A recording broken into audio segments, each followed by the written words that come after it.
Welcome, ladies and gents. Hello, welcome everybody to another episode. This is the Wrestling Connection. My name is Chris and I'm joined by my partner Glenn. And Glenn, it's another day, it's another week, it's another episode. How are you doing this week, Oos?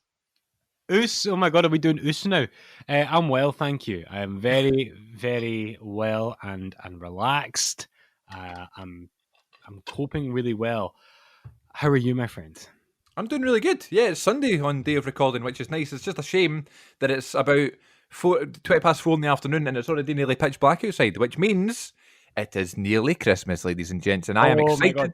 Chris, I've got an idea to pitch to you. Go on then. Which I could have just pitched to you when we were talking for 10 minutes before we hit record, but here we are. Could we do the Wrestling Connection Christmas special, presumably close to Christmas time? Now, what day in the week does Christmas land? Because I know everybody on Christmas Day is going to be rushing to their phones and hitting refresh on their podcast feed. You'll be happy to know Christmas falls on a Friday this year. Right, we need so we do 2 episodes that week, right? We'll pre-record them, right? Or okay. No, they'll be live, folks. It's magic. It's always live, no matter what time you're listening to it. We'll open our presents by Santa or from Santa, and then we'll record. Right. So here's what I'm proposing, right? I send you a wrestling present. This is if you can afford it, right? Absolutely. And you send me a wrestling present. We'll unwrap them live on the Christmas special, and we'll play games. We'll have music. We'll have drinks. It'll be amazing. Come on, let's do it. We'll play games. I'm absolutely for that. Here, listen. The Sunday before Christmas is the 20th, and I'm counting that as Christmas. We can do it on the 20th. All right, Christmas on the 20th. Right, there we go. Christmas. I might be busy on the 27th, which is the week after. So I love how we're just making plans on the show now. But yes, the 20th of December will be the Christmas special. But listen, dude, I usually can't abide when people start celebrating Christmas too early. But this year's been so absolutely garbage that, I think we're allowed to start, getting the lights out and singing songs. Absolutely. It's fine. I've got a lot of birthdays early December. So it's always I feel like I can never have Christmas until the birthdays are over with. Like my sister's the 1st and my mum's the 10th, and I've got there's a new baby on the way that's looking as if it's going to be about the 5th or something. Yeah. So it's all this sort of early December time. I always do birthdays and then it's Christmas. Yeah. But I'm all for people starting early. But so my cousin watched The Grinch for the first time last night, and I was like, not for the first time, but the first time this year, I mean. Yeah. And I was like, is that too early? Mid-November. But, who cares? It's 2020. Nothing's too early for 2020. Exactly. Listen, as far as I'm concerned, Christmas should be treated like WrestleMania this year. Too big for 2 days and for one night, Spread it over 2. Too big for just one night. Yeah, okay. Too merry for one night. There we go. Too merry for 1 week. That's the Christmas special is coming, ladies and gents. I love a Christmas special. We'll always do it on the other podcast, which I've not done at all this year. So the Christmas special podcast will be on the Wrestling Connection, and we'll chat. What games can we play? We'll talk about wrestling around Christmas time, but what wrestling themed games can we do for Christmas? Yeah. So first of all, that's a great shout, wrestling around Christmas time, because there's been lots of ridiculous Christmas tie-ins. Yeah, Miracle and 34th Street Fights and stuff like that. What a great name. Game wise, the charades would be ridiculous for a podcast. So how are you going to do that? We could maybe do the Nevermind the Buzzcock sort of guess the theme tune thing. Okay. We could do a guess the lyrics thing. We could also just do a trivia based thing as well, but make it more fun. Leave it with me. I'm a teacher. I'm an English teacher. My job is to try and make the boring interesting. Okay, can we do? What if we do let's see, like a Christmas themed Who Am I sort of thing, and then what we could do is book a fantasy Christmas pay per view. And have Miracle and 34th Street Fights and all that stuff, and just book a fantasy card. Yeah, absolutely perfect. And now that I think about it, the Raw Tag Team Championship is the most festive of the belts in WWE. Yes. I've got one of them, so it's sitting at me. Okay, that's a good idea. We'll do that. A nice Christmas themed thing. And then Christmas present wise, are we doing a budget or just surprise each other? I don't know actually. Some of us are doing all right for themselves. No, no, listen, I'm not saying I'm on a budget. I'm just saying I don't want to go. Here is something for 50 quid when you've bought me something for 10 quid, and I'm like, oh well, I'll obviously like you better than you like me. Yeah. Nah. Well, we can discuss that more off air. But budget wise, I'm pretty flexible. Here's the thing: my wife and I, we do birthday presents, but we don't do Christmas presents. Why? Because we like to save money. Well, we'll buy ourselves well, pre-COVID, we'd buy ourselves like a holiday, not holiday, but like a weekend away, something like that, So, and we bought a house this year, so that's kind of been our Christmas to ourselves. So Yeah. but Merry also, Christmas. Here's a house. her Kate's birthday's in January and mine's in February, so it's kind of like Right. That makes sense. non-stop, Fair enough. All right. Well, that's fine. We should definitely do presents. We should do birthday presents too. Now that we have a podcast, so we can give us something to talk about. I've literally had an idea for your present, so I hope you don't mind me multitasking. But I'm currently online. Really? On the line, on the clothesline. Yeah, this is funny because I can't see you, and you're looking at what you're going to get me for Christmas, and now I'm very excited. Well, also we've still not done our European Championship retrospective episode, which I'm dying to do. I know, I'm super keen for that as well. I'm always keen. So, well, we can do that next week if you want. Okay. Well, today, ladies and gents, is on published date is November 22nd, 2020, and I believe that is the exact date of the anniversary of one Undertaker. So we thought this week we'll do a sort of wee Undertaker retrospective. We'll talk about our memories with Dead Man, what he means to us, our favourite matches and moments from him. So we thought we'd do a wee Undertaker special for his anniversary. 30 years in the business, that's very, very exciting. Just as much as Chris Jericho, which we never done anything for Jericho, but we like Taker better. Not by much, though. And he had the whole show on Dynamite for his 30th anniversary because, he's Chris Jericho. Taker's having a whole pay-per-view at Survivor Series. So we hope you all watch and we hope you all enjoy Survivor Series tonight on published date. So in terms of Undertaker, we'll come back to him, but what I want to ask you is what wrestling you've been watching and any notable stories from the week that you'd like to tell us here on the show. What wrestling have I been watching and notable stories? Well, okay, so first of all, my last week I was going on and on about how much I've been consuming, but this week it's been a wee bit more balanced with other media because I've been, getting into, I've been watching The Haunting of Hill House on Netflix. Recommend? Yeah, definitely, absolutely enjoyed it. I mean, I love horror anyway, but it's really, really good. And like The Mandalorian when that comes up. So in terms of wrestling, it's been a wee bit more sporadic, but still, a lot. So stuff like I've been catching up on All Elite Wrestling and watching Full Gear. I've got Impact on in the background right now, trying to catch up on that with Turning Point as well, which has happened earlier this month. So just trying to get caught up on everything. Now, in terms of stories, I do have stories to tell you. But, sorry, before you move on, when you mentioned Mandalorian, how cool was Sasha Banks? I know. I hope that episode isn't because obviously, right. So for the people listening, the most recent episode we've seen at time of recording is episode 3. So I'm hoping we get to see more of her because what a great episode! Great episode. She wasn't the leader of our little trio, so she didn't have a huge amount to say, but she was really cool in it, and she looked amazing. Yeah. So it'd be great if we could see more of her. She's just a perfect fit. I was convinced that she was some sort of Sith.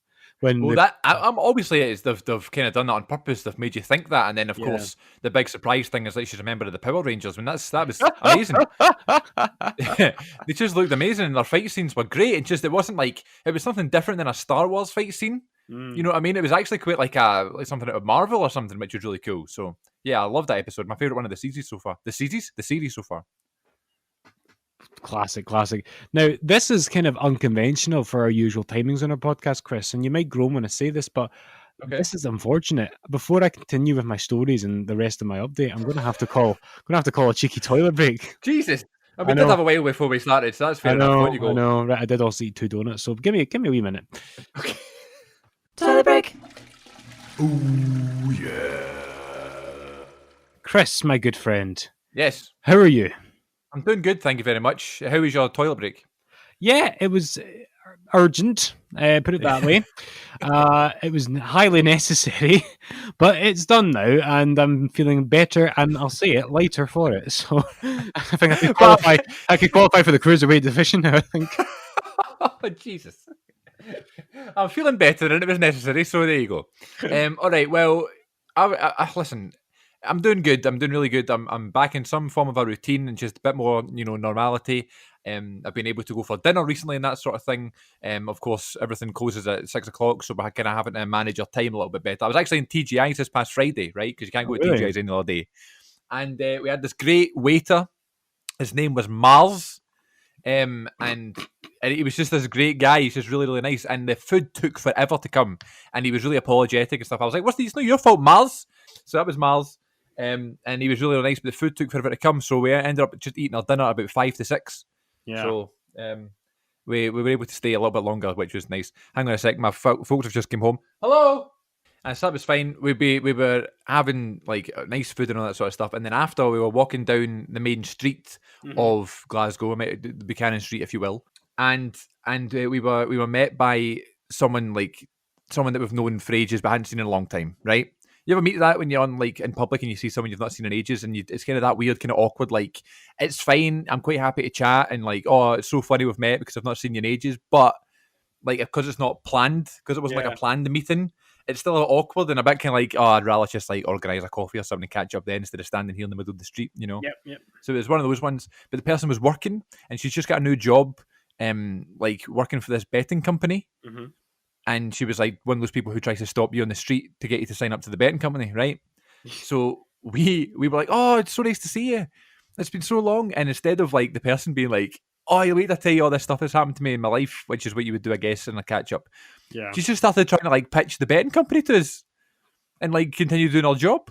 Brilliant. And we were like, all right. So we were trying to like kind of joke around and that sort of thing. Oh, you're hard at work. Oh, God, you're born for this job and all that stuff. Always hustling. But she was like so adamant. And she was like, oh, here's the thing with this betting company. If you sign up now, we will give you a free £10 bet, right? So all you have to do is sign up, and that means I get paid and I get recognition for doing a good job and that sort of thing. And I get a free bet. What's not to like? So we're just kind of like, oh, right, okay, fine. So we downloaded the app and that sort of thing. We thought, okay, maybe this is something nice for her, you know, like it's like a nice sort of, you know, done well in your job. You got 2 extra sales or whatever, you know. So we're downloading the app, and then our boss comes over and she's like, brilliant, you've managed to get people to sign up. And I was like, it's just because obviously the free bet and stuff like that. I'm not much of a bettor myself. It's a mugs game. I don't gamble or anything like that. And the boss was like, but to get your £10 free bet, you need to deposit £10 yourself. What? And I was just like, what are we, like, what a con. This is meant to be a pal, you know what I mean? Like years in advance, or years in the past, I should say. You know, going back all this time and stuff like that. But then instead of how are you, what's new, all this sort of stuff, we now signed up to this betting company, and we were conned into doing it. And once you put your details in, it was like no going back and that sort of thing. It was linked to your PayPal and all that stuff. So I was standing there in Buchanan Street, mugged. I tell you, mugged. So I was a wee bit miffed at the start of the show, but I'm fine now because I'm chatting to you. I can't stand the charity muggers and the people that outdoor salespeople. Really, listen, we've all got to make a living, especially in these times. But take no as no, you know. I used to when I was walking with my pal John. I don't know if you've ever met my pal John, but we used to when we would walk past somebody from like, you know, either a charity or trying to flog like car insurance in the street, we would quote the Beatles song "I Am the Walrus." And when we saw them kind of eyeing us up, and sometimes some of them are really extrovert, and they do this thing where they put their arms out and they go, "Hey, I'm over here." Aye. But when we would walk up to them, we would just start going, "I am the Eggman! I am the Eggman! I am the Eggman!" Like back and forth to each other, and then we go, "Oh God, I don't want to go near those two." Back and forth to each other. I thought maybe you meant to the person. No. I used to sometimes just start speaking like in another language if I could, you know what I mean, as well, and just pretend I didn't speak English. Did that a couple of times, but nowadays I'm a wee bit older. I just say no, and I make myself seem really unfriendly. So my mate that gives me a hard time because one time we were walking past one, and they went, "Oh, I've been looking for you all day," and apparently I kind of went like that. It's like. It's just like, don't speak to me sort of thing. And I don't think I don't think it was as harsh as that, but my mate Jack never lets me forget that. Anything we walk past someone, he always goes, that. Anyway, sorry. I promise I'm not rude. You say that. Oh dear. I know, I don't know. Yes, that was my week, so I was a bit miffed at the end of the week, but it's okay. I found out how you can kind of withdraw your money and stuff, so it's fine. It's fine, but I was thinking I should just put something on this weekend since it's already the end, but I don't have that amount of money to spend. I need that money to spend on your Christmas present now that we've talked about it. Yeah. My initial idea that I've had might have to get revised because it was such a niche idea, but I don't want to tell you just in case I can get it. So yeah, don't tell me. Yeah, I like surprises. That's fine. Shall we do random wrestler? Oh yeah, let's do that. Not done this in a while. Here we go. Hit the music. No, there is not a cage lowering. No, there is not a wrestler walking to the ring, which is always my favourite version. We are now going to pick a random wrestler out of the random box and give some random thoughts. Who is it going to be this week? Can you guess? Ese Rios. Oh, good shout. It is going to be, this is the paper. It is the APA. That's two wrestlers. Right, I'll tell you for the first thing about the APA, because you started singing the song there. One day when I was in P7, right, I got that theme stuck in my head. But for the life of me, even though I was a diehard wrestling fan by the time I was in P7, but for the life of me, I couldn't remember what it was. And I was also really into the pop charts at that time, so I thought maybe it's like in the top 10, maybe it's like a hit song. And I couldn't, it annoyed me all day. I remember going up to people, including people who should have been able to help me, like Robert and my other pal Billy, who's hugely into wrestling. And I must have gone up to about 5 people, like an absolute weirdo, and gone, "Here, do you know what song this is?" And I remember getting into trouble for doing it in the class and for doing it during gym class as well. And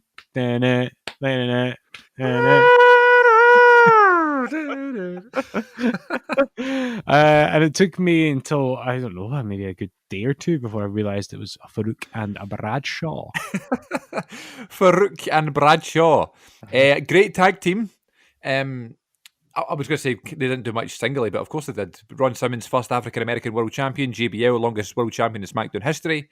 But together, there's something about the two of them together that just worked. Two total opposites. But two guys that just love to rough up the young folk and take liberties with them. I just never liked, man. Like, I don't care if you've been in the business longer than me. I don't care if you're stronger and bigger than me.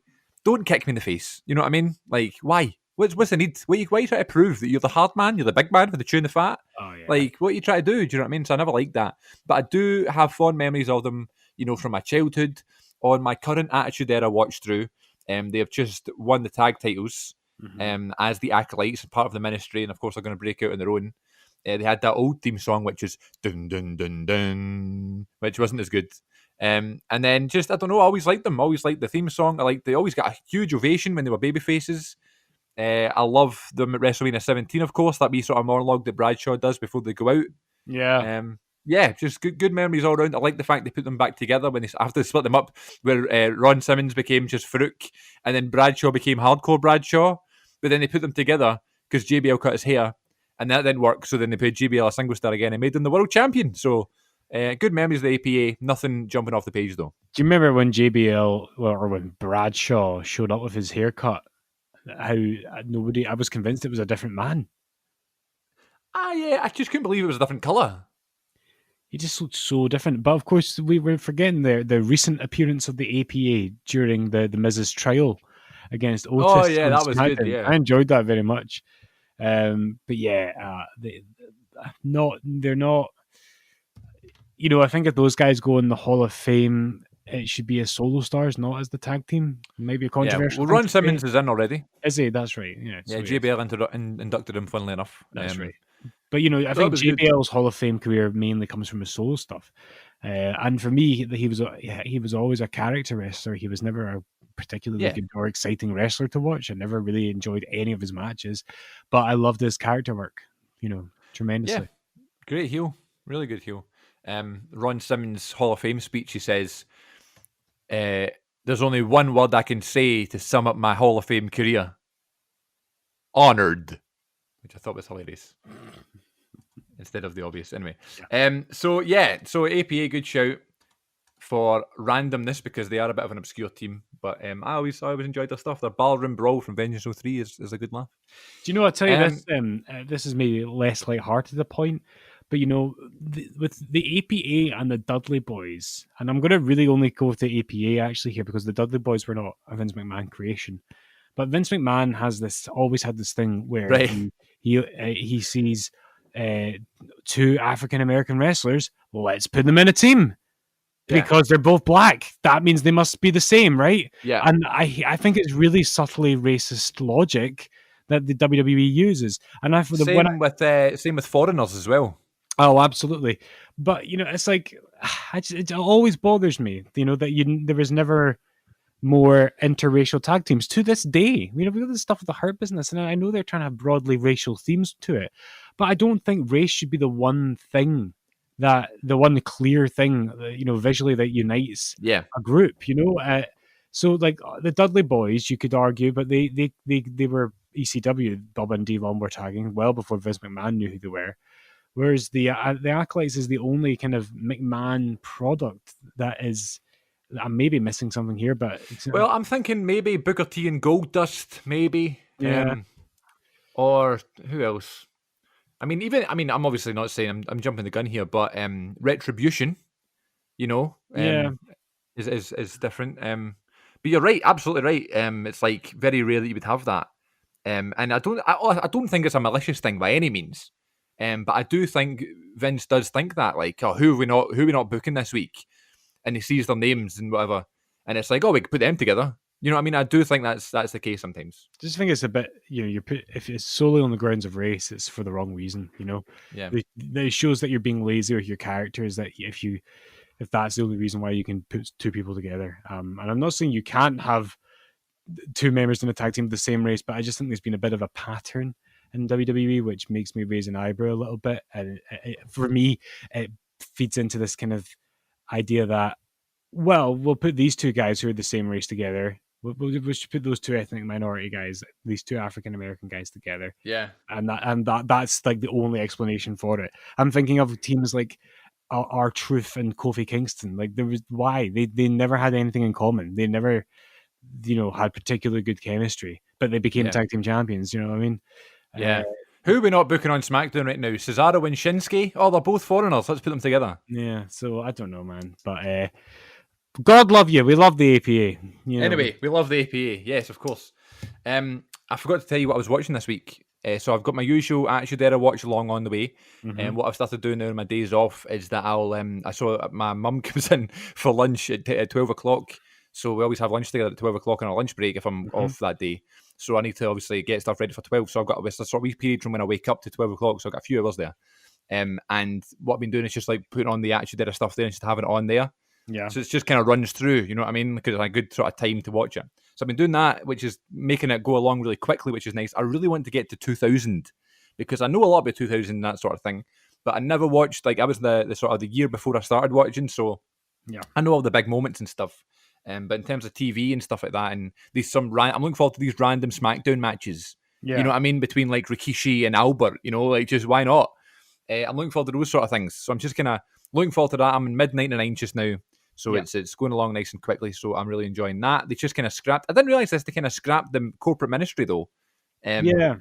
Just Taker's the champion, and then it's like he's feuding with Austin, and then we bring back the Austin and McMahon feud, and we just kind of forget about the corporate ministry. And to be fair though, the corporate ministry was around a lot longer than I thought they were. With that weird sort of mixture mashup theme song between the Undertaker song and No Chance in Hell. So after the higher power thing, it's like it just kind of fizzles out, which is a shame because you've got the Acolytes and you've got Mideon before he's naked Mideon, which I can't wait to see. Why the thought process behind that I thought was crazy. So I'm looking forward to that stuff coming out.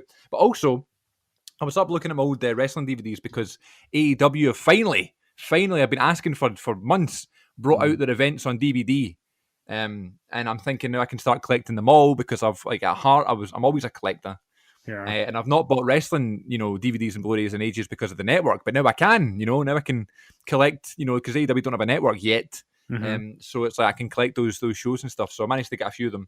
We're going to put some away for Christmas and that sort of thing, which is nice. So I was looking at some of like the older DVDs I have that are non-WWE stuff. I found some old Ring of Honor pay-per-views and Ring of Honor DVDs like best ofs that I have. And I found one in my collection called Ring of Honor, the best of year one.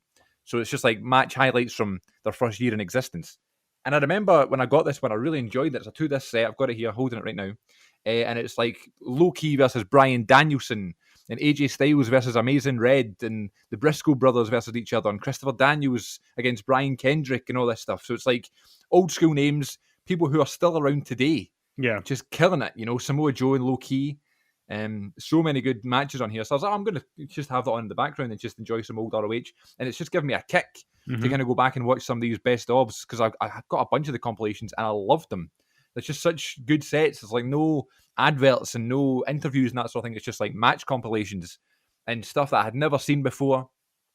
And I've been guilty of that. Like, it's not WWE or a main promotion, so it doesn't count, sort of thing. Yeah. I've been very guilty of that. But there's some really, really good moments and really good matches, and it's part of wrestling history, I suppose. ROH is such an important promotion. Eddie Guerrero's on this show as well, on this DVD. He was, when he got released in 2002, he did some ROH shows. He wrestled CM Punk, Punk and Colt Cabana in a triple threat match, which isn't on this DVD, but I think it's on one of the early Punk DVDs. Which is good as well. But I was watching one, and it is Paul London versus Michael Shane. I don't know if you know Michael Shane. He wrestled in TNA for a while as Matt Bentley, but he didn't end up doing much. I don't know what happened to him, but he was a good heel. Yeah. So there's a street fight on here between Paul London and Michael Shane, and my God, this match is unbelievable. Paul London wins this match with a shooting star press off of a ladder. Think about how that works. So I love that match. So if anybody has that year one ROH DVD, if I was going to recommend you a match, go out your way to watch that one if you're looking for something different to watch, because I certainly was, and I really enjoyed that. It was something nice and different and fresh on my TV screen for the first time in ages. So that was nice. Nice one, man. That was nice. Anything else you want to chat about, or shall we talk some Taker? Let's go straight into the Taker. Yeah. Shout out to our pals over on the Talking Taker podcast.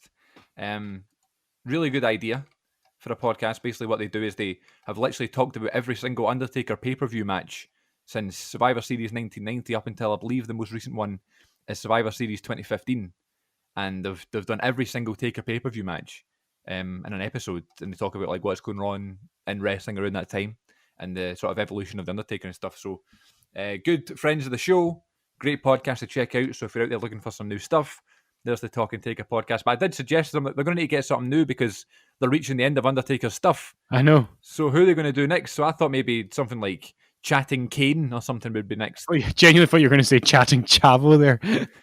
But there you go. There's something we should do. Chatting Chavo won, then Wrestling Connection. Are we only allowed to do those stars that have been on our show? So we're kind of exactly. I mean, Foley would be a good one. Foley would be a good one. But Gangrel's pay-per-view history, that's probably quite a short bubble, really. We managed to do that in one episode. Yeah, probably. Tony Wilson also. Tony Wilson would be a good shout. Good. Nice to see Gangrel at Full Gear, by the way. Friend of the show. I mean, it's nice to see that he appears on the Wrestling Connection, and then all of a sudden he's on an AEW pay-per-view. So we'd like to think we've got something to do with that. I would have loved if Gangrel couldn't actually make it to the Hardy compound to film that. So they would have to get Vanguard 1 to project a hologram of Gangrel sitting in that flipping bus station, or wherever it was he was. Maybe that's where he was going. Maybe he was getting the plane to the Hardy compound. That's probably where he was going to or from, because they would have had to film that in advance. Yeah. That makes perfect sense, actually. Because he was in somewhere public, wasn't he? Because there's loads of chairs behind him. Yeah. I'm sure there was just people walking about as well. And he's just walking about with his fangs in. I'd love the idea of him sitting like at a bus stop, sticking a pair of fangs in to film. But also just the thing, correct me if I'm wrong, he never spoke. Did he? Back in the day. I don't remember. He's not spoke yet in WWE. He spoke like say he's attacked someone and then like he's like shouting at them, but he's not like cut a promo. You know what I mean? Yeah. But I don't know. But he did. For those who are completely oblivious to what we're talking about here, Gangrel, WWE legend, Attitude Era alumni, did a wee intro for us on Halloween, which lasted about 20 seconds. So Annie filmed it on a phone that came out in 2007. But it was nice for him to do so. We didn't have to do that, even though we might have paid them. But never mind. It's nice to see the Vampire Warrior pop up on our YouTube channel and our podcast. He calls himself the Vampire Warrior, fanging and banging. Ew. Yeah, whatever that means. Oh. Want some, take some, bad enough, get some. That's what he said. What was that? Don't know. He obviously didn't know what to say, so good on him. Thank you for that, Gangrel. We hope you're well, David Heath. We do, David Heath. Because we should say now that Gangrel is a copyright. We always have to say this. Owned by David Heath, all rights reserved. All rights reserved. That's right. That's what you should say in the back of there. Oh, by the way, did you hear about the new AEW video games? It looks good. I mean, it looks like a very early demo. It's very early, yeah, absolutely. But listen, I'm glad it's kind of official now. I'm glad that it seems to be going down this arcadey kind of route, which looks fun. Yeah. So yeah, man, it'll be good. And there's going to be Is that a yawn there? Yeah. There's going to be Sorry, I tried to hold it. there's going to be a general manager mode, and it looks as if it's going to be like on your phone, which is quite fun. Like maybe something you can do when you're waiting on the bus or something. Nice. With your fangs in. Fanging and So banging. yeah, fanging and banging. So we're here. Going to talk about the Undertaker for a little bit because this is, as I said at the start of the show, post date is the 22nd of November, which is the exact 30-year anniversary since the Undertaker debuted at Survivor Series 1990. Tell us, my dear friend Glenn, what are your first memories of the Undertaker? When's the first time that you saw the character, and what were your first thoughts of this totally obscure character that this guy was portraying on WWE television? So my earliest recollection of the Undertaker, I think it comes to two things which are closely linked in time. So I couldn't confidently say what came first, but I think it was the game WWF Warzone. And I mentioned this like months ago when we had one of our first episodes and we talked about our wrestling stories and how when I was given a PlayStation for my Christmas, I think it must have been Christmas 96 or 97 maybe, and WWF Warzone was one of the games which came with it. And so The Undertaker was, of course, one of the more memorable characters. Him and Kane I was mesmerized by it. And I didn't know they were brothers at that point. But The Undertaker was cool and he was spooky. And then when I realized that they'd made a TV show of the game called Monday Night Raw, my earliest on-screen memory of The Undertaker was when he kidnapped Stephanie McMahon. So this is, of course, a good 9 years into his career at this point.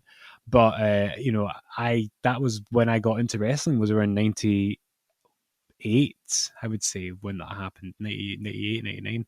I remember being into it when.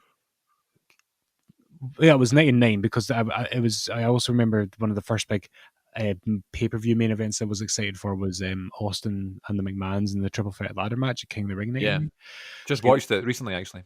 Yeah, so it was around about that time, and so I thought the Undertaker was cool because it was like, here's this guy who's kidnapping people, and, and the way I understood that at the time, because I was only 8, I just thought there's the good guys like Steve Austin, there's the bad guys like Vince McMahon, and then there's people like the Undertaker who's just pure evil and nobody's safe from, and he's just like a monster. He'll cause havoc on anyone and everyone.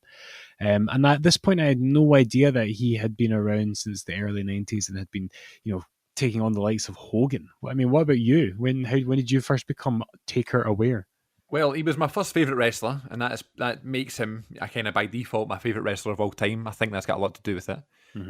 My cousin, as I've talked about before very early on in the show, my cousin kind of got me into wrestling and showed me kind of some videotapes and that sort of thing, and the wrestling figures and the wrestling games and that sort of thing. Undertaker was his favourite. So because of that, I was like, oh, well, he must be the best, Yeah.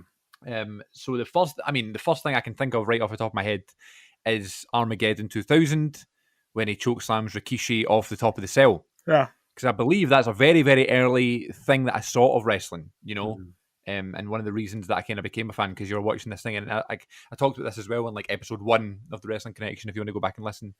When you see that and you've never seen wrestling before, like, what does it look like?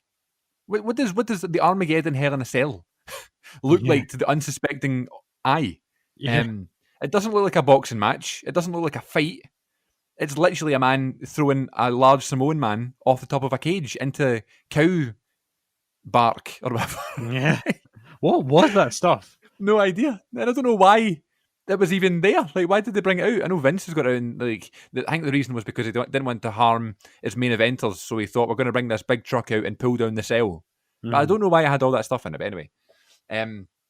So I think that was like first time I ever saw Taker. And then we had the Undertaker This Is My Yard VHS tape. Yeah. And it is still, other than The Last Ride, but The Last Ride documents the last part of his career. But in terms of like WWE documentary, like home video release that talks about Undertaker's whole career from when he started in WCW as Mean Mark Callis and all that, till American Badass. Like, in terms of a documentary of him sitting down interviewing, so does everybody else, and he's still kind of in character, but he's kind of not. Yeah. That's one of the only times we've got it. So I remember seeing that, and he was American Badass at the time. I got into wrestling, so default again, that is why American Badass is my favourite Taker. So seeing that, I just thought he was so cool, and his motorbike with all his tattoos and his cool hats and his sunglasses, and everybody respected him. You knew he was the boss, but he was also awesome in the ring.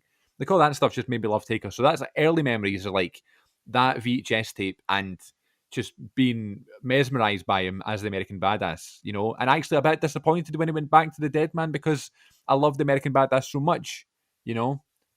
So yeah, favorite wrestler of all time. But my earliest memory is American Badass, not what a lot of people say, and that's like, you know, Lord of Darkness Taker, you know, back in the early 90s. So he debuted at Survivor Series 1990 as part of the $1 Million Dream Team when it was in Ted DiBiase's sort of mystery partner. And I was just thinking about this as well. Do you not think you'd be raging and gutted if it was like advertised that Ted DiBiase had a mystery partner? Yeah. And, you know, back in the early 90s, there was a bit of a war going on between, you know, NWA and, you know, all the other territories and the WWF. You'd be thinking, oh, who's joining the company? Is it going to be Ric Flair? Is it, you know, Terry Funk? Like, who's it going to be? And it turns out to be this brand new persona called The Undertaker. And you'd probably roll your eyes, no pun intended.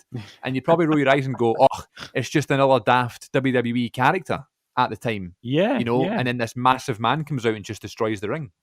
It's actually, you know, I've never thought about it from that perspective, but yeah, it probably, because it's coming in the context of Duke the Jump Dumpster, Drozy and the Goon and Repo Man and Tugboat. I'm literally going for the gimmick battle royal now. Brother Love, who was there, who was his manager. Yeah, yes, and you just have to think. First of all, a lot of people forget that was Brother Love who walked Taker down to the ring for the first time, and it probably seemed pretty lame. I don't know. Yeah. I mean, I know the announcers really sold it. Look at the size of that ham hock. As much as they try and edit out the ham, do you notice that they don't like to put the ham hock in? You know, why not? Look at the size of that ham hock. I know, but is that not supposed to be? Is that some sort of innuendo or something? I never thought that. I don't think so. No, it's just I don't think Vince McMahon doesn't like it.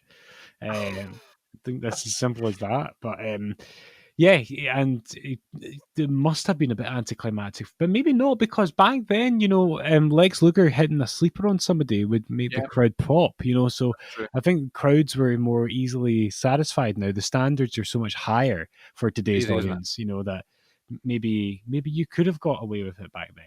As opposed I kind of feel bad for new people starting nowadays because it's like almost impossible to get over. But yeah, so Taker comes out, he destroys everybody, and then, you know, there was a lot of characters around that time that were, you know, fizzled out after a little while. But Taker did not, because he beat Hulk Hogan 1 year later, only 1 year into his career, you know, to win the world title, and he only held it for a couple of days. Yeah. But I remember watching that like on that This Is My Yard VHS, and ended up getting the Undertaker Tombstone 3-disc set, which I talked about before. Yeah. That match is on there. And it was all to set up a Hogan and Flair match. And then they just scrapped those plans and just put the title back on Hogan, and okay, we'll just do whatever we want. So that was a bit disappointing that the kind of the reign didn't last very long. But of course, where I care, I wasn't interested. I wasn't even born then. And then of course the streak starts and all that stuff. As he was just continuing to develop his character, he ends up with Paul Bearer. Yeah. The thing where he burnt his face, so he had to wear a kind of Phantom of the Opera mask, which is really cool. And sometimes I look at it, I think, I can't believe he'd wore that for a bit. It looks ridiculous, but kind of cool at the same time. He just ends up still being this sort of dead man character. And then as we kind of approach the mid to late 90s, you start to see a sort of different side of the Undertaker. You start to see a more realistic side of him. Not quite the American Badass, but definitely sort of like the early roots of that character, when he's talking about how he wants to take over the WWF and he hates McMahon, and how he's the one that's loyal and he's staying there and everyone else is going to WCW for more money and stuff. Like, he was one of the first people to say those stuff. And it was just funny to hear that from the Undertaker, you know. I wonder what the plan was, you know. Would you think it was like, I'm going to start being like this and then I'm going to be a biker guy in the future? Or do you think Taker was just kind of like going with the times and just changing as it was happening? I think so. I think maybe that was him trying out something a bit different, because the industry was getting a little bit less character driven and a bit more gritty, I suppose. So it was like, how does somebody like the Undertaker thrive in there? And you know, I think the Undertaker worked fine in the Attitude Era for, you know, most of the time, but by 99 he was burning out, and he's spoken publicly about this now, that he was, you know, about done at that point. He was thinking about retiring, and so it was important that he, you know, took that time off to recoup and then to really think about what does he mean, rather than come out in a weird black jumper and a pair of jeans and cut that promo, and think about, well, what could I be And, to your point, this then takes us to Judgment Day 2000 with Taker's return as the American Badass. And you were talking about how much you love that version of the character, and I do as well. I also love how there are different incarnations of American Badass Taker. There is no one American Badass Taker, and that's the version of the Undertaker that I truly fell in love with growing up. And that's what I'm going to say. Like, as a youngster, because you were already into wrestling by a couple of years by the time the American Badass became a thing. Like, what was your thoughts of the total sort of character change? I just accepted it. It didn't seem like this huge deviation to me, and it seemed much more. I just remember feeling really cool because, I know that he had Kid Rock's American Badass as his theme for the first few months, but then when he took on the Limp Bizkit theme, that just solidified it for me because I was in primary 7 at the time, and Limp Bizkit's Rollin' was at number 1 at the time, and new metal and pop punk were two extremely popular and upcoming sort of genres. So for a new metal hit, which was breaking into the mainstream charts, to have hit number 1 and then be used on WWF, it just solidified him as the absolute coolest. And I was so emotionally invested at the time that, when Undertaker did not win the WWF Championship at Judgment Day 2001 from Steve Austin, I was gutted, absolutely devastated, because I was so desperate for him to be successful, and he was definitely one of my top guys at that time. To the extent that my mum and I spent about 2 hours one night making this massive bit of placard, this massive Undertaker sign to take to Manchester for the Rebellion 2001 pay-per-view, because Robert said you have to make a sign, and Robert brought like 5 signs to that show. And so like we did like calligraphy and like properly did the letters and it was the same font as his tattoo. That's cool. The Sarah tattoo, and the one that he's got on his stomach as well was that same font that we made. And we had a big picture of him in the center. I can still see it. And it said Undertaker on the top, Dead Man Walking at the bottom. Took it to the show. Couldn't wait to see him in the flesh. And of course, he's not even bloody there, is he? Of course, that's your luck, I know. I should have known that going into it. But the WWF were running a show in America that same night, and Taker and Kane were headlining that. And it would be many years before I got to see him in the flesh again. But yeah, man, like that was going into the American Badass was really kind of welcome, and I think I was just the right age to see no issues with it, no problems with it. Just loved it, for it was the coolest thing. It's just a more realistic version. It's still the Undertaker. Like, he still has those parts of it. He still rolled his eyes back, and he still did the same moves and stuff. It was just like a sort of more like relatable version, I just thought, and I just don't know why people don't like it. Like, why would you not want to feel more connected to the Undertaker? I also loved how the tombstone became really a special thing in that time. Absolutely. It was so rarely that he used it, so when he did, you thought, oh, we've come for the tombstone. Yeah, and also it means that the last ride got over, because it was the move that he, would use mostly. And then when he would go back to the Dead Man and use the tombstone more often, then when he broke out the last ride, it was like, oh, God, here comes the last ride, which is a genius thing to do, and that's why he's one of the smartest guys in the business. When you talk about Rollin', we all love Rollin'. Everybody loves that song, right? When it comes on at nightclubs and whenever you hear it, school discos back in the day. Maybe you told me that it played the dirty version, not the clean version. Yeah. And people are just no, but I also remember a different disco when they played Rolling, because there's a line in there where it's like, to all the something, and the people who don't give an F-U-C-K, right? And I remember at one of the discos, they caught on to the fact that it was the sweary version, so the guy muted it in the P7 disco just for that bit, and he muted it, and you just heard all these wee primey sevens and sixes going screaming the F word. That's funny. I was in HMV yesterday, and they started playing Last Christmas, and it came on like the tannoy system, and you literally heard the staff like rushing to the machine, go like, change it, like we can't let anybody hear that right now. It's not soon enough. Yeah. Anyway, I just so we're rolling. I think it's one of the best, still to this day, one of the best theme songs ever, right? Not just because I love the song. I also say that Metalingus is my favourite theme song of all time. Not just because I love the song, but just because it was just such like a massive deal when he came out, and it just made the match feel more special, with those songs. Yeah. But when I watch old Raws and stuff like that, when he comes out to that theme and all the lights kind of go up and that sort of thing, and the fans pop and stuff, I still think it's one of the few songs that really makes you like sit up and like get so invested and make you ready for this match Yeah. You know, and there's not many theme songs that do it quite like that. And I think that's one of the best theme songs of all time. And I know it's Limp Bizkit, and we laugh at that. I can't believe Limp Bizkit did the Undertaker's theme song, but it's awesome. I think it's amazing. Yeah, totally. Obviously, then American Badass is what he does. He's in the invasion stuff. He has that thing with DDP, which I'm still to see someone online say a nice thing about, and I don't understand that. Like, I thought it was such an interesting and, you know, different storyline that I was really invested in. But of course, I was a youngster at the time, so I don't really, you know, I was really invested in who was the Undertaker's wife's stalker. You know what I mean? Yeah. I just wanted to know, and it was DDP, and that was a huge deal to me. But maybe it wasn't to other people. I don't know. Then he turned heel, cut his hair. I remember being gutted that he cut his hair. I thought he looked strange. And I don't remember being too devastated the fact he turned heel. I just remember, like, a bit like you know, like you have your good guys and you have your bad guys, but Undertaker's like his own sort of thing. Yeah. Big evil. And he ended up being far too popular to be, you know, remaining as a heel. And if you watch some of those matches around like sort of Backlash and Judgment Day and Vengeance 02, he's still getting massive pops, you know what I mean? The crowd want to cheer him. They just respect him too much, don't they? Absolutely. And those matches with RVD as well are amazing, really underrated, I think, around the Big Evil sort of time.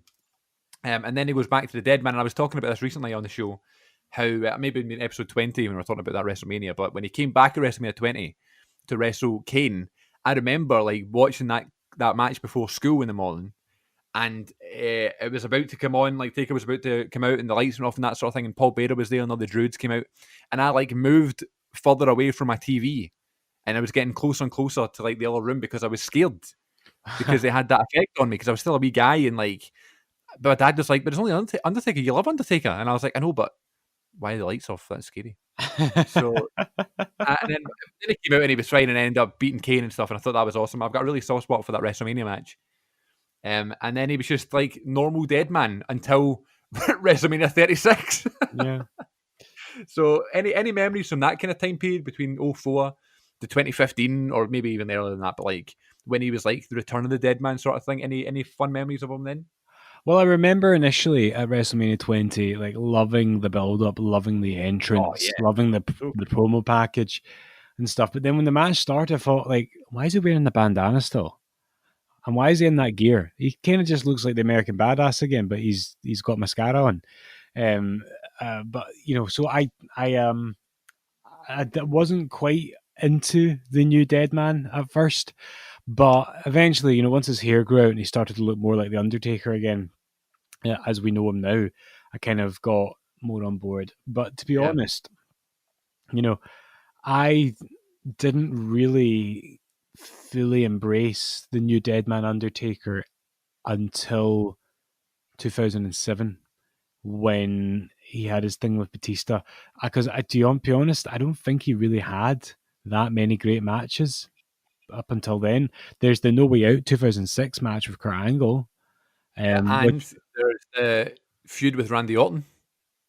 Yeah, I guess. Like, just this new Untold on WWE Network about that feud, and it's great. You should definitely check it out because, first of all, Randy Orton is amazing in everything nowadays. He's so funny in that documentary, and they've got Taker talking. You know, I don't know if you saw it, but there was a bit where the sort of interviewer guy goes to Taker. He goes, "So, casket matches, you've been in the majority of them," and Taker's like, "You think?" So, I mean, I love that feud. That's one of my favourite feuds, Taker and Orton. And I think their matches are so underrated. Their match at WrestleMania, SummerSlam, the SmackDown one, and then the Armageddon Hell in a Cell in 2005 are legendary. They're great matches, and they really made Randy Orton a legit main eventer. But then he would go on to face Kurt Angle and have those great matches as well. Yeah, that's a point. I guess it didn't do much for me at the time. I probably appreciate it a lot more if I went back to see it. Yeah, I guess. But by the time the Batista match happened at WrestleMania, that was like the first of the series of great WrestleMania matches. And you know, going from 23 up till 29, those were those 6 great years that he had. All those matches were spot on, and that's when I really got back into the Undertaker. I think the initial indication for me was that he was having this new lease of life, this new kind of this new wind in his career was the conclusion of the 2007 Rumble with Shawn. Think about it. When I watched that last, it was like, I mean, like the Royal Rumble happens, and then Taker and Shawn have like 20 minutes. Yeah, Just them. incredible, absolutely I was incredible. thinking, like one of the first times I was like, that was like, I was so invested in that match. You know what I mean? Like before, I would just watch wrestling and enjoy it.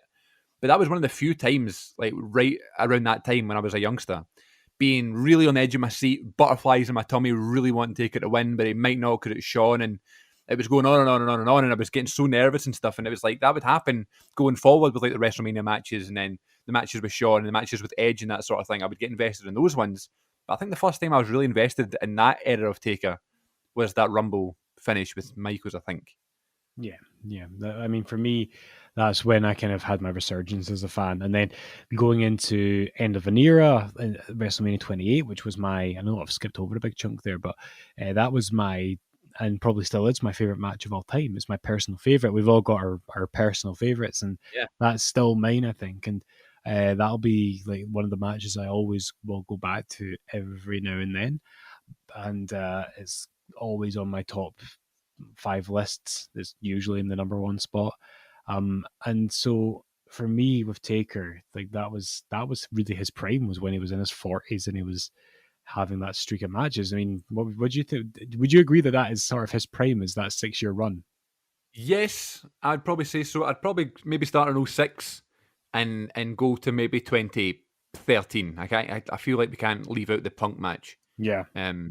But yeah, absolutely. Because I mean, how many times does that happen? We talked about that recently. Like when you reach a certain age and you're like this sort of mature kind of tenured athlete, Mm-hmm. you're just having these amazing matches because I guess you're smarter to it. I guess.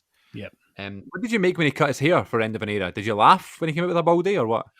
It was. I thought it was quite. No, actually, do you know what? It wouldn't have been funny if they hadn't made him come out in a fucking wig. Sorry. No, I know. Remember they came out? That was ridiculous. Remember that?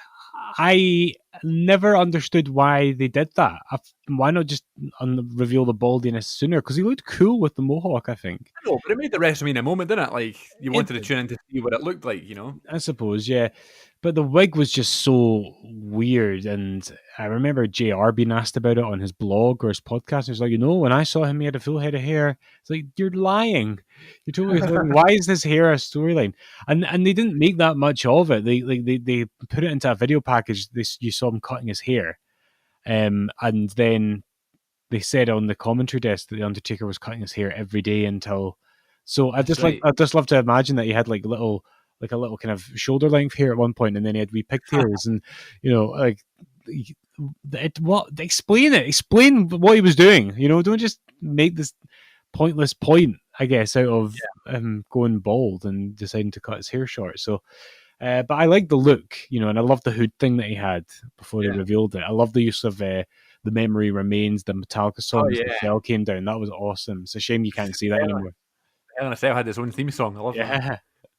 And they had that stuff with Lesnar, remember? Like after the streak ended and stuff like that, and then he had those randomly like excellent matches with Brock Lesnar in 2015. Yeah. They had that Slam one, then there was an extra one, and then of course they had the Hell in a Cell match. Well, of course, immediately following that then comes 2016. And of course, what we have not talked about this week is that this is episode 32. And we should take a second to reflect on WrestleMania 32, and I'm going to make a point here. For what's your name, Chris? Most people, when I hear people talk about the Undertaker Shane match, I don't hear people saying many good things, and I'm here to tell you, man, that I loved that match. I thought that was one of his last great WrestleMania matches. Yeah. Do I think the storyline was ridiculous? Yes. Did it make any sense? No. But the match in isolation I enjoyed, if not just for the big bump. I mean, I know people didn't like Shane getting so much offense on The Undertaker. I guess that didn't make much sense. But the spectacle for what it was objectively, I really liked. I hate when folk say, when there's a big bump like that, you could see all the pads. Well, yeah. I mean, all right, we'll just chuck him on some real concrete and kill him then. It's not real, by the way. Did you know that? It's not real. Like, you're okay as the bloody demon man, Yeah, exactly. I mean, the Undertaker... Oh, never mind. I did like that match as well. I think it's a tad long for the two of them. But I do love that match. I love the fact that it's Shane, because the first time we saw Shane in so long, and Taker looks great. You know, he may be a wee bit heavy, but he still looks like the Undertaker. You know, Yeah. I think that match is really good. And WrestleMania 32 is really good, and it's underrated, but it's the first really long WrestleMania. Yeah. It's the first one to go over 4 hours. And someone just went, well, we give The Rock a flamethrower. Right, okay. Why So not? then The Rock takes out half an hour, you know, because he's out, you know, with a flamethrower and doing his promo and stuff, and he has the quickest WrestleMania match ever as he beats in his last televised match on record, Eric Rowan. So I'm hoping we get this Rock and Roman match. At some point, and we need to have that, because that cannot be the end to The Rock's career in the ring. Yeah. The Roman Reigns Triple H match in that main event isn't bad at all, but people just were like, "Oh well, it's Roman Reigns. We don't like him." That was just a bad, combination, because it was at the very end of a ridiculously long show. Roman, and it's not as bad as the 34 one against Lesnar. Yeah, this is it. So I think they were trying to do the kind of classic story that they used to always tell for Triple H at WrestleMania when he was the big heel, Yeah. When at 20 and 21 and 22, the big heel that would get overcome. But they never quite. Triple H wasn't seen in such despicable terms anymore, because he was going up against Roman, who just, it was kind of like when Triple H and Cena wrestled at 22. The fans were in Chicago, of all places, were always going to support Triple H, no matter how dastardly he was. Good match though. That Cena and Triple H match is really good. Love it. Great atmosphere, great buzz. And also, I think that ladder match is really good in that show. I think the Jericho and AJ match is underrated. There's a bunch of good matches on that show. Lesnar and Ambrose, bit daft. Oh, and we're forgetting about Sasha, Charlotte, and Becky, which was my 2016 match of the year on that Best show. match of the night, by far. There you go. So, yeah, WrestleMania 32 is good, but it's not one I go back to very often. But I do like it. I love the intro package. I don't know if you remember it, but it always gives me goosebumps. I don't know why, but it's just a really cool one. Yes. So what are we talking about? Oh, talking about Undertaker. Yeah. And then, of course, he retires, quote unquote, at WrestleMania 33, where he leaves his ring, he leaves his jacket and his hat, is what I was looking for, in the ring, and puts over Roman Reigns, the next big star, the next big dog of the yard, and walks away. And that's him, retired. But it was such a sort of disappointing performance for himself. I didn't mind the match, but I get what he's coming from. I didn't either. And I think we all were hoping it would be one of his great WrestleMania matches, and it definitely wasn't that. But for what it was, when it ended and we had all that symbolism of him leaving his stuff, I kind of thought, well, do you know what? I'm glad he's hanging it up now, where at least he could give us that, because it wasn't terrible. It was the main event of WrestleMania, just because it was Taker versus Reigns. That could have been match 7 or whatever, but it was because it was going to be his last match. Mm-hmm. So we're putting him on last, and I get the fact they botched like the tombstone and that sort of thing, but I think the match felt big, Yeah. And that's what you can really ask for, especially for Taker at that time and the condition he was in. He is looking heavy and he is looking slow. He's looking but forgetting that he is getting on a bit, you know what I mean? That's why I love that Extreme Rules match, with Reigns, Drew, and Shane. It's because he looks so great. He looks so much younger and so much faster and so much, and even the one against Cena the year after at 34. He looks amazing in that match. I know, you just wish that could have gone longer, really. You can tell why they erred on the side of caution. But man, that match, the build up to it and the whole theatrics building up to the Taker's entrance was fantastic. Do you know what I think? So good. I love watching that stuff, that sort of coverage stuff in the Last Ride documentary, where he comes back and they're like, "How did that feel?" And he's like, "Oh, I could go more.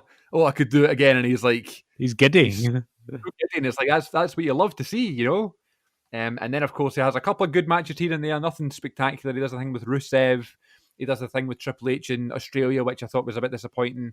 The Brothers of Destruction versus DX match in Saudi Arabia, which we shall not talk about. Yep. And all that stuff. And then he ends up at WrestleMania 36 against one of the best wrestlers to ever do it, AJ Styles, but not the sort of match that you would have expected. And we've talked about that a bunch of times here on the show, what that match could have been. But I'm so glad of what the match ended up being, Yeah. The Boneyard match. You just, like you're saying, we have speculated over what would that Raymond James version of the match have been. I feel the same way about the Cena Wyatt thing. Like, I can't imagine the horror, the Firefly Funhouse, whatever it was match, being anything else than what it was. And the same with the Boneyard match, but there's no way they would have done a cinematic match if it was in the stadium. So I do as you know, we're recording this on November 15th, and I'm kind of like a little bit apprehensive about Survivor Series, if I'm honest, because they're advertising it as the final farewell, right? And it totally makes sense that they do it 30 years later, and you kind of hope that at best he'll come out, he'll tombstone some bad guys, he'll maybe let the good guys help the good guys win, and then he'll get the big kind of send off and tribute like Flair got after WrestleMania 24. But I am worried that they might swerve us and plant the seeds for a match. I think that's exactly what's going to happen. I don't think Vince McMahon is the sort of guy to settle on a retirement on a documentary. Mm-hmm. If you look at his track record, he doesn't do things like that. He doesn't like things without a bit of payoff, and when there's an opportunity there, Taker could have said to him, no, like, I'm done. The documentary was amazing. Everybody loved it. It's, whatever. I'm done. I had a great last match. Main event at WrestleMania again. He rode off into the sunset. But he's also chatted a bunch of times since then that every time I'm going to be in WWE now, I'm going to be this character. So that makes me think we're going to see, him in a different role, maybe. Maybe he's going to do a wee storyline here or there. I don't think... It may not be another match, but I don't think it's Survivor Series is going to be the last time we ever see him. You know what I mean? No. Yeah. So it's going to be interesting. I'm sure people who are listening to this on demand have seen what happens at Survivor Series 2020. We're very curious to see.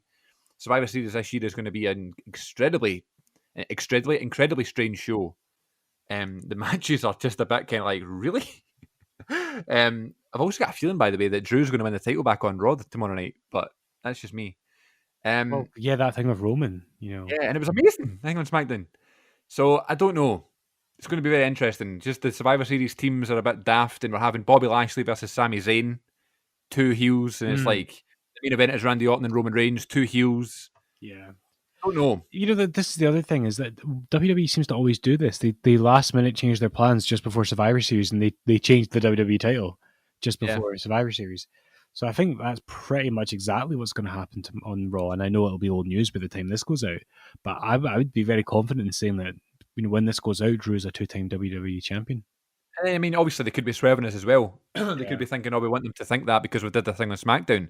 But then why do it? You know what I mean? What was the point in doing it? Anyway, we love the Undertaker, the greatest of all time in my opinion, my favorite wrestler of all time. Forever on my Mount Rushmore. If you want to check out a couple of episodes ago, we did our episode on Mount Rushmores.